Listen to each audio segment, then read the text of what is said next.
And Convener Integration Summit Group, Chris Ekiyor, joins me on the news at 1 to discuss this. Good to have you join us, Chris Ekiyor.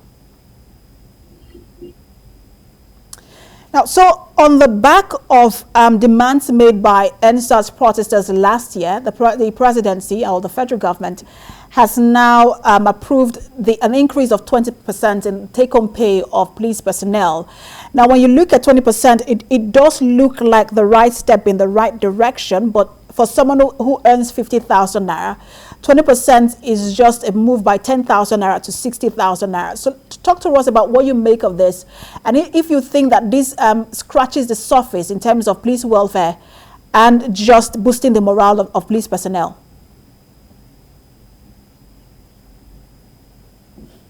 All right, thank you very much. You know, sometimes when we as a country, when we decide to do things, we probably just do it to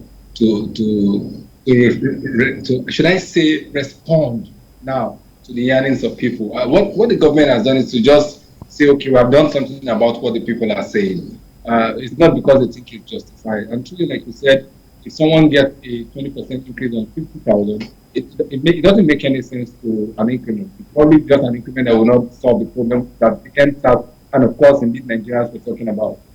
A well-motivated police force will mean a well-secured country. We're not just talking about only increments in salary, we're talking about also increments in the welfare package in terms of duty allowance, in terms of body armors and bodyguards. What we have now is the police who just wear a black uniform and carry a gun, probably sometimes 50% of the time not functional. We're talking about improving quality of police service and salaries. Now, if you do intend to increase police salaries to motivate them, you're not talking about 20%. We're expecting to see like a 100% increase, and then with a deliberate step taken by government to provide required arms and ammunition, weaponry, and training for the police force. Because a lot of these policemen have not gone for retraining since they enlisted. Not even rifle shooting range, nor rifle hunting, nor even combat training anymore. They just wear uniforms and every day stand on the road for start money, intimidate civilians with their uniform. And that's not the kind of police force that even the 20% increase will motivate. Because what they have done is just add a little on the salary. However, it's the right step in the right direction, but government needs to up the bar and do what it has to do properly and thoroughly. That's my take on it. Not just only on the salary, but particularly on for police operations, arms and ammunition for police operations, body armor for the police, because you don't expect a man who wears the black shirt to go and chest out with another man with a bullet. You need to have the proper body armor. These are not rocket science. We are a country and we can go into contact with countries that provide these things if we cannot produce them and then import them. Recently in the military, they were able to buy the Convener jets and all those things. We should do the same for the police. It is the police duty that is now lacking. That's why the internal security is in a mess. And government needs to know that a country that is not well policed will not move anywhere. And government might argue that in the wake of the economic realities, it might not be able to fund anything beyond 20% because we seem to have borrowed a lot in the last months. But when it comes to police reforms, what's missing? Because we seem to have tried our hands on it several times, but it isn't working. We have even changed uniforms a lot of times. Is it the understanding or is it just a willingness to do what needs to be done when it comes to police reforms?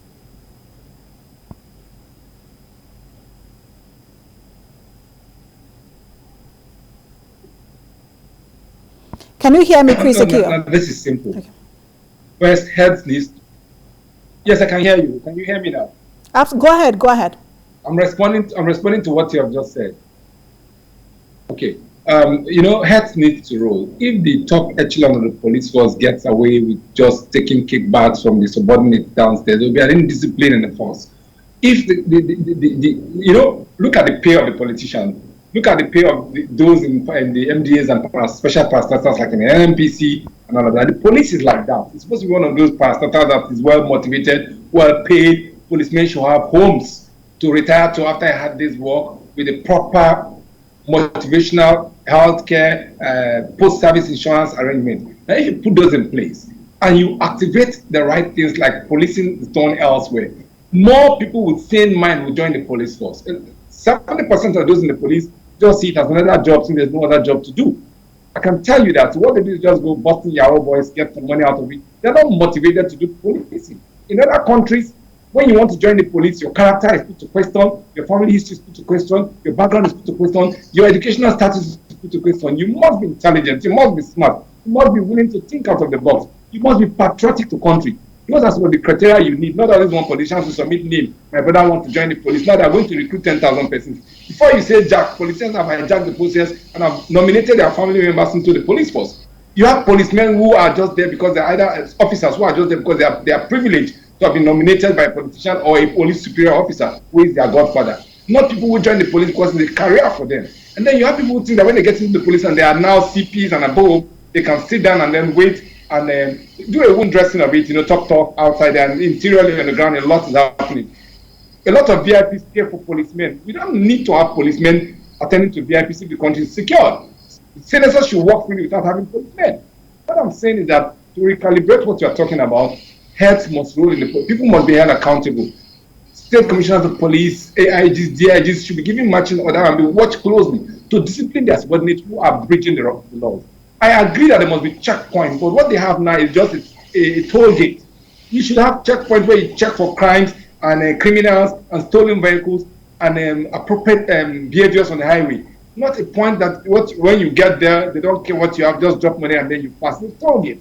So we have a police that the moral standards do not even encourage people, intellectuals to join because of the image that it carries. So the government must first of all build a proper image for the police, encourage training and retraining, give integrity to what the police needs to look like, and then you see people with the same mind joining and sustaining that reforms that is expected. All the monies they collect in names of reforms, they squander it in the police institution itself. Check out the barracks. Why don't police have uniforms? Why don't they have guns? Are you saying that no money has been released for all these years to buy guns? All the arms and ammunition that have been recovered, what are they doing with it? So I think that the police need to be, yes, restructured in such a way that it gets its glory back and that people will respect it, including the military, should respect the police force as a force that is able to police our country. Thank you. So the demands made by the NSAS protesters wasn't just about remuneration, it also covered welfare and training. So we'll see how if the federal government continues to respond to these demands. Thank you so much for your time, as always, Chris Ekiyor. Thank you very much.